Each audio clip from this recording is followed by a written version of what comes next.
Hey, good morning, everybody. Find my. All right, hey, we're live. Good morning, everybody. I hope you're well. Let's get this thing started. It is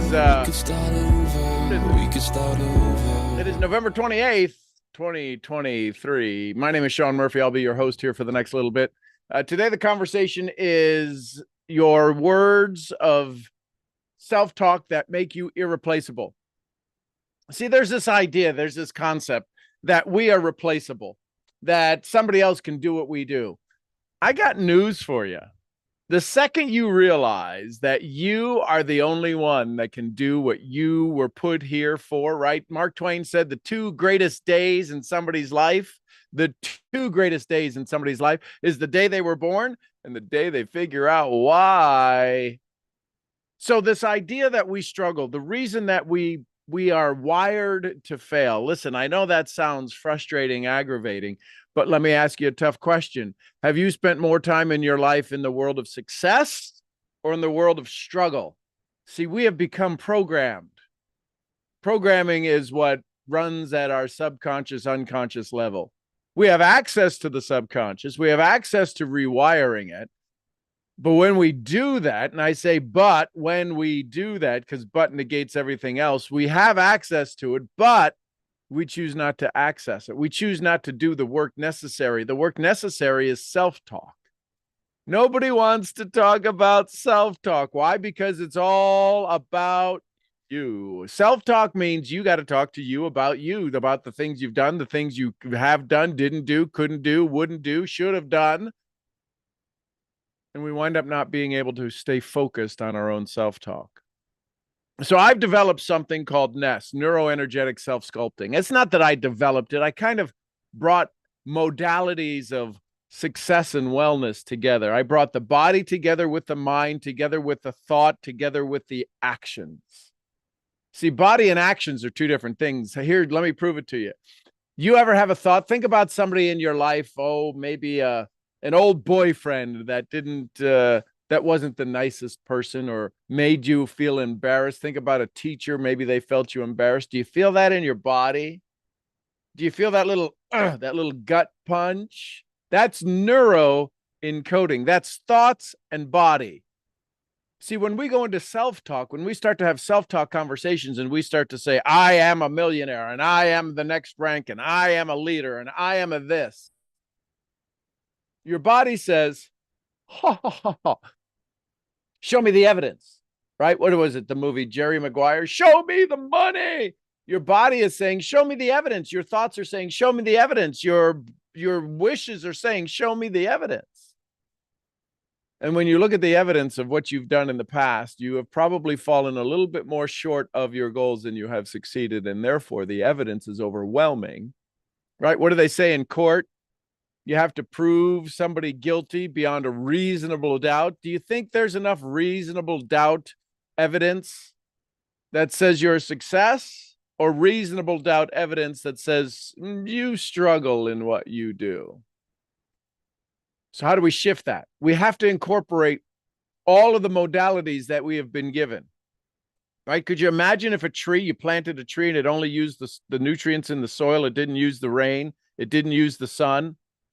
See what happens when you cover up grass. You put a tarp down on the grass. You're doing something and you put a tarp down because you don't want to get stuff on the grass and all of a sudden you pull up the grass. What happened to the grass?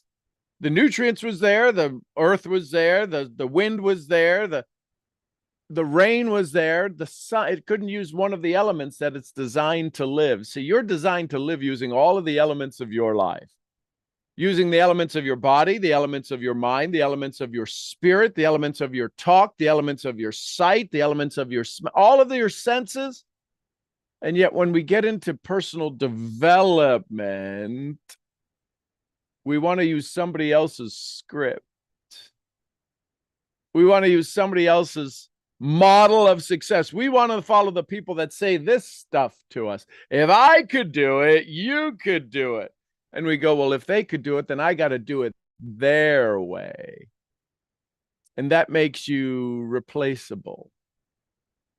if you're trying to do it their way. This is why the DIY method, nobody really succeeds with the DIY method. The do-it-yourself method on self-talk. The problem is let me let you in on a little secret. When you speak to yourself about all of your positive affirmations and your positive joys and your goal setting and your goal moving and your law of attraction, it's the same voice that has been talking to you for the last decade, 2 decades, 3 decades that says, I'm in your corner, Skippy, but I don't think you could do this. I've just looked at all of our history of history, and I don't even see where your parents could do it. I don't see where you could do it. Your brother couldn't do it. Your sister couldn't do it. You're supposed to be like them, by the way. Weren't you told be like them, or somebody was told be like you, and now you have the stress of constantly excelling, and you're suffering in life because you feel you've got to be at some benchmark because somebody said, be like you. This is all self-talk, ladies and gentlemen. Self-talk, self-talk, self-talk. No fewer. If you lived in a reasonably positive household, reasonably positive. Most of the people in my world didn't live in a reasonably most. Not saying that there's some of you out there that had a pretty, what you would call average life. Even in that household, you were negatively influenced. Research says, and as somebody who's part of the Self-Talk Institute as a faculty member, research says to us no fewer than 118,000 times by the time you're 18 did you hear negative input. You're not good enough. You're not like this. You're just like your Aunt Sally. She was a mess. And your Uncle Larry, and he was a loser. And you're just like, and you're not good enough. And teachers and the cliques in school that you didn't fit in, and fill in the blank, and you know the story. So what happens? What do we have to do? What can change? What would shift if we realized we became irreplaceable? How do you know you're irreplaceable? Well, what do they, if you, God forbid, you got in trouble with the law, you broke the law, Johnny Law comes for you, and they want to make sure you are who you are. Do they ask you your name? Is that how they track you, by your name? Is that how they identify you, by your name? Somebody want to type it in the chat. Do they track it by the color of your eyes? Do they track it by your education? No. What do they track you by? The miracle that you called your fingerprint. Your fingerprint is irreplaceable. Why is it that we are allowed to have something that makes us so unique, and yet everything else in our life is a total mess because we're trying to be somebody else? What's that phrase, that meme? You were born an original, don't live as a copy. All right, Sean, I get it. All right, tell me about it. So how do I change this? How is the problem?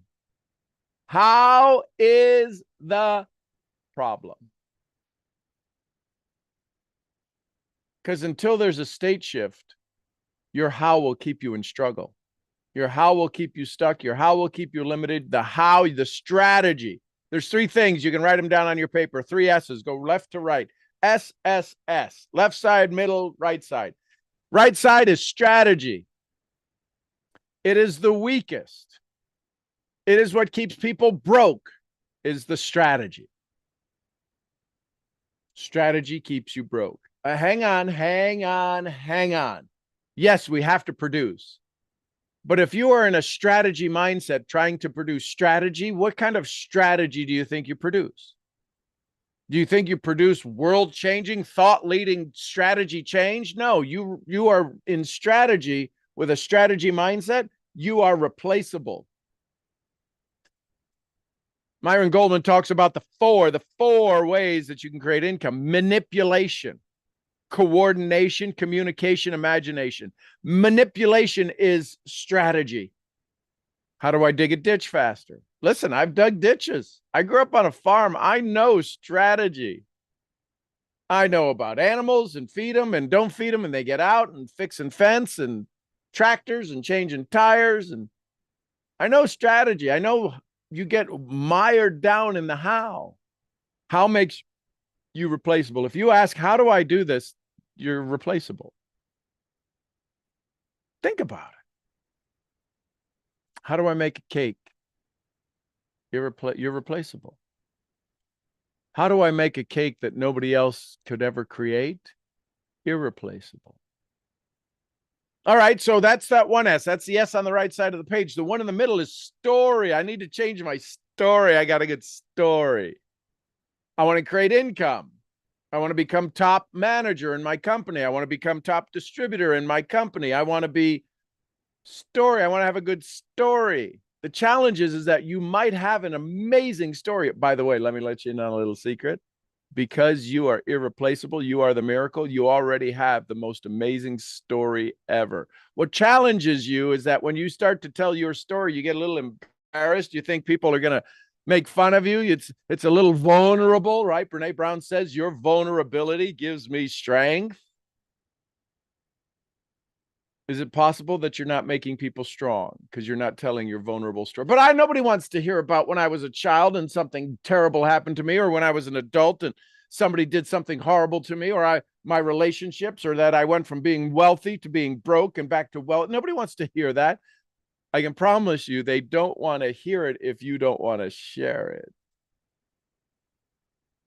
So you wind up, you have this incredible story, but then you get stuck into, how do I tell my story? Drop a 1 in the chat if you've ever said that. How do I tell my story? Drop a 1 in the chat if you've ever gone, how do I tell my story? You went from great story to strategy, and boom, you got stuck again.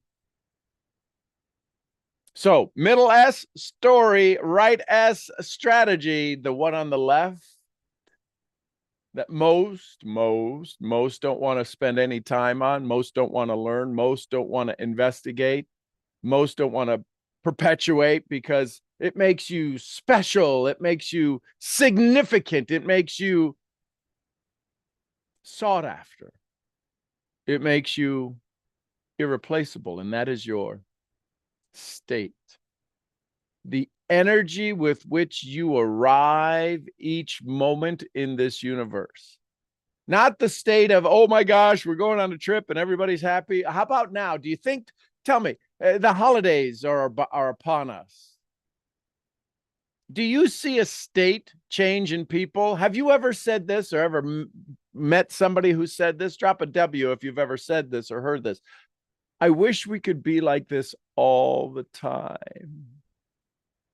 Why can't we operate like this all the time? Drop an S, a W in the chat if you've ever said, why can't we be like this all the time? Because here's the thing.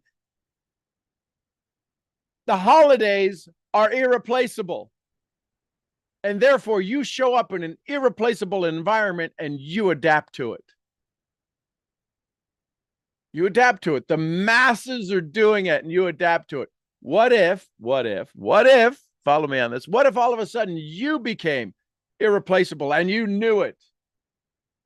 You didn't have to tell anybody. You knew you were irreplaceable. They kind of felt they were irreplaceable. And people around you started to say, what my friend Joseph McClendon III says, I want some of that. I want to feel irreplaceable. I want some of that. This is your self-talk. This is what you say to yourself at a subconscious level, 60, 70,000 thoughts a day. For the last year, the last 5 years, 10 years, 20 years, 30 years, fill in the blank. Your self-talk is what is producing this moment right now. The challenge is that when you say, I'm going to set my goals, I'm going to do my work, I'm going to do this, the I am is a safety statement. And in that safety statement, you wind up having to decide, am I lying to myself or am I living my truth? And because we have been told we're replaceable, we think if we are going to step into our future, I'm telling a lie about this. And this is all happening at a subconscious, unconscious level. This has been wired into us. These are called habitual actions. It can be adjusted. It can be shifted. It can be changed. I know it. For 40 years, I've been working on this. I'm a human potentialist. I help you chip away everything that is not you. Everything, not some things, everything that is not you. And as soon as you realize it's the story of the golden Buddha, this huge, I don't know, 15, 20-foot tall Buddha made of gold in the times of war. The monks wanted to keep it safe, so they covered it. They didn't know if it would work. It was too heavy to move. They covered it in clay. And when the enemies came, they just thought it was a big clay Buddha. And eventually, a couple of 100 years later, somebody was working on it, and there was a chip, there was a crack in it. And they went to repair it. They were going to repair it with clay, and somebody realized there was something shiny underneath it. And for centuries, this golden Buddha had been right there, right in front of them. And nobody knew because it was covered up. Ladies and gentlemen, that is you right now. You are this golden image of your highest and best calling, and you have been covered in clay. You have been covered in doubt and fear and words of affirmation other people have put on you. You're not enough. You'll never be enough. You're not good enough. You're not tall enough, right? And so all of these things keep stacking on you. And you don't, and then you go read a book on personal development, and that gets stacked over here on top of all of the old stories, on top of all of the old, and the doubt and the fear and you believe I get it. I'm in charge of me now, and I get it. And you start to look for the gold inside of you, and you have to dig through the fear and the doubt and the old stories and the childhood and the bad relationships and the this and the that, and you were too skinny or too fat and you did this. And then all of a sudden you become exhausted. How many of you have become too exhausted to keep digging? And you figure out, you know what? Screw this. It's better to be a replica than irreplaceable. It's better to be a parrot than my own eagle. I would encourage you, I would offer you the opportunity that maybe, because you're here this morning, nothing happens by accident. Maybe, just maybe, it's time for you to have more of what you want, less of what you don't. I would encourage you to go to SeanGMurphy.com, get on my list, get into my community, so that as I start to do more and more of this for a unique select group of people, as we begin to roll this out, you can be a part of that community. If any of this have made sense, if any of this has been a new way to look at some old things, then maybe, possibly, the thing that you are seeking is going to require you to do new things. This might be the solution you've been looking for. Could be. Here's what I do know. I know it works 100% of the time. How do I know that? Because that I have proof on.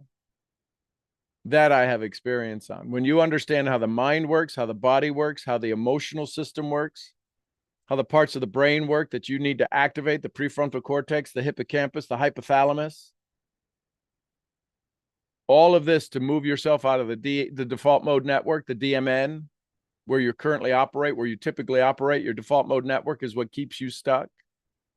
See, I'm also a brain certified trainer, neuroencoding specialist, addiction to approval specialist,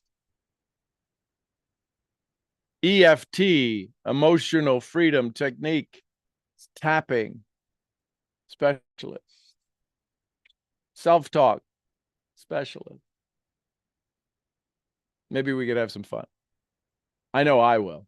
I love you tons. I'm your head brain training, brain scrambling, make you feel better in this moment, misfit. I'll see y'all where? I'll see you at the next event. Same bad time tomorrow morning, 6:30 Central.